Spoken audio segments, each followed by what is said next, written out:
Ladies and gentlemen, big news. You know what it is, Ruben. I had to go ahead and hit y'all with the emergency Sunday video. I wasn't planning on touching any NBA news, but until after the All-Star break. But this is a big bombshell. Had to go ahead and give my 2 cents on. So a few days ago, Kyrie Irving demanded a trade from the Brooklyn Nets. Not a big surprise for me because I felt like things were going too smoothly for them, and he was like, he's kind of like that toddler that you should get nervous when it gets quiet. And right on time, demanded a trade. I don't think the Nets had any choice but to go ahead and do it, considering they didn't want to give him the long-term deal. And if you ask my opinion, I think that was the smartest business move they could have made. And the depressing part about this, let's just go over the compensation real quick. The Nets went ahead and traded Kyrie Irving to the Dallas Mavericks for Spencer Dinwiddie,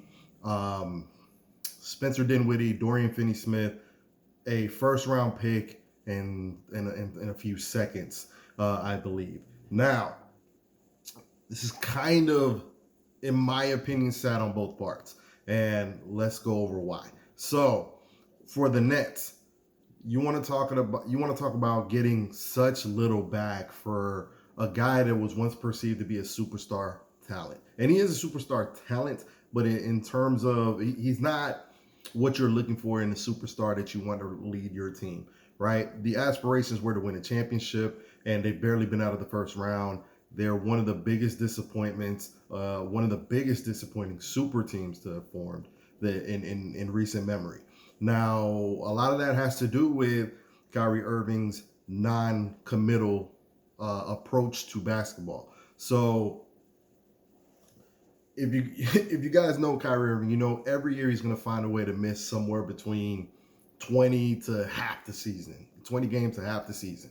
He's always going to find a way to not come to work. That when he first got there, he just disappeared. Nobody knew where he was until we basically found him at a party in the club, right? Then I believe he disappeared due to the riots that happened at the Capitol.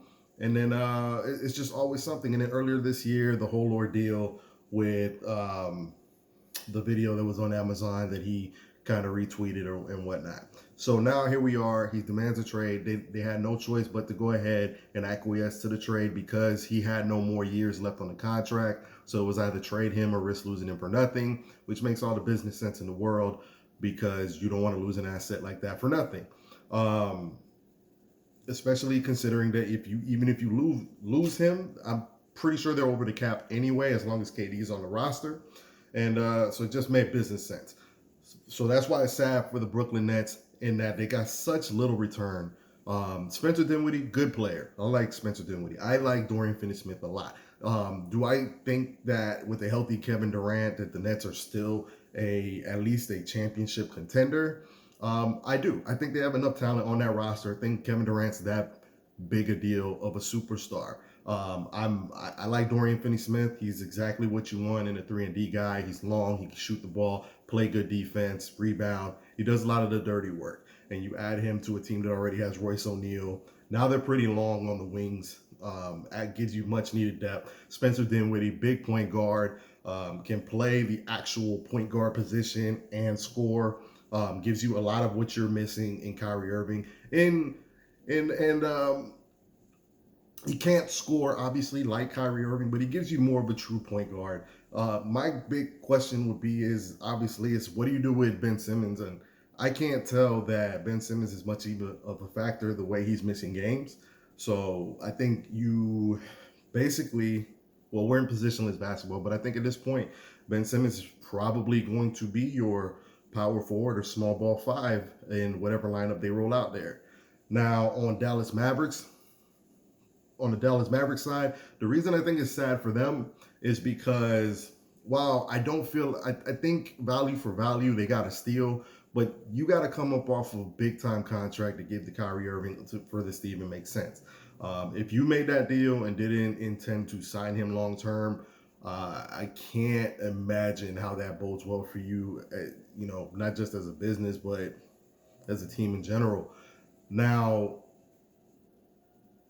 I just don't see how Kyrie and this whole thing with the Dallas Mavericks works. You got a guy that's not committed to basketball. and I'm saying we, I'm not a Dallas Mavericks fan, but I'm doing it from the perspective of if I were owning or running the Dallas Mavericks, we just got Luka to kind of buy into not coming in out of shape and playing his way into shape and to kind of being, 100% basketball when it comes to this thing and really step into his MVP type aspirations to take this team to the next level. They took a big hit when they lost Jalen Brunson to my Knicks, and I feel like they've been trying to replace him, and Spencer Dinwiddie was kind of a buffer to that. I think that was a plan all along when they got Spencer Dinwiddie, was kind of as a backup plan in case they lost Jalen Brunson. Well, it hasn't quite worked. Luka's having a phenomenal year, but the team's kind of underperforming. There's been some injuries, and on one hand, maybe this is the kind of thing that gives them some juice, but this is only if you're getting a motivated Kyrie Irving. And I can't see a motivated Kyrie Irving that you're going to try to force to play off the ball. He's a guy that needs the ball a lot. You're putting him on a team where the star player probably has one of the highest usage rates in the NBA if he's not at the top. I don't see how this one works in terms of, like, they're going to be competitive. It's good. There's going to be some growing pains, and then what makes matters worse is you're going to be trying to figure this out. And I guarantee you, maybe not this season, at some point Kyrie Irving's going to find a way to check out. He doesn't play any defense, and you just gave up two guys that kind of give you an edge defensively. To have a point guard of Spencer Dinwiddie size, that presented problems in matchups. To have Dorian Finney-Smith, who in my opinion was their best perimeter defender, now you lose him. You still got Kleber, but I really think you weakened yourself defensively. And Kyrie's gonna have to. You would imagine in order for this to work, Kyrie would have to be like a 30-point scorer. And do you see him doing that with the kind of usage Luka has? Because I don't.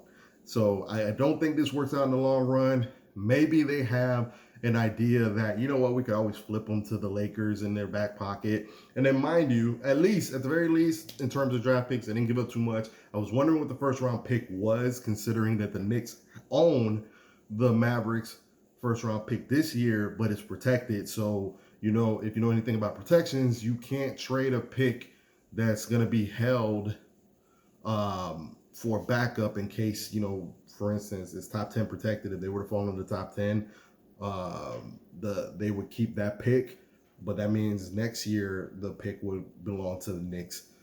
So I'm sure it's down the line. I think as I'm talking, I saw that it was 2029 first round pick. So it's way down the line. But those are my thoughts. It'll be interesting. I'm gonna watch. Let me know what y'all think.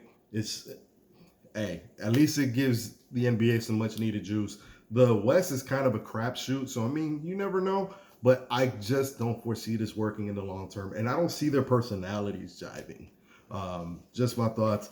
Let me know in the comments what y'all think. Remember to like, subscribe, and share, and definitely check out the link for more videos. It's gonna be attached right under the title. All right, peace, guys.